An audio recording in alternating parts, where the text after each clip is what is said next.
Nachádzam sa v Grand Hoteli Pub v Karlových Varoch dnes, kde sa pred 20 rokmi natáčal ikonický James Bond Casino Royale. Aston Martin som nenašiel, ale chalani testujkaru.cz mi požičali Challenger, ktorý vidíte tam dolu na parkovisku. Je to V8, 5,7 litrový a má to okolo 380 konských síl, takže ho tu pôjdem po Karlových Varoch trošku vyskúšať. Vo filme sa k tomuto hotelu referuje ako Hotel Splendid v Montenegro, kde sa vlastne hrala tá pokerová hra.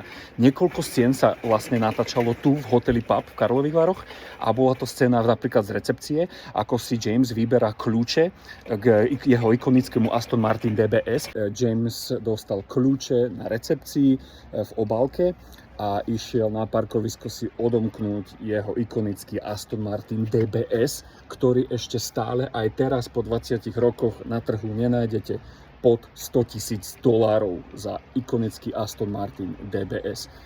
Taktiež mu Vesper na parkovisku zachráni život vo filme. A ďalšia scéna bola vlastne z reštaurácie. Pre mňa osobne Casino Royale je vlastne ten najlepší James Bond movie, ktorý bol kedy natočený. Napíšte mi do komentára, čo si o tom myslíte a ktorý je najobľúbenejší váš.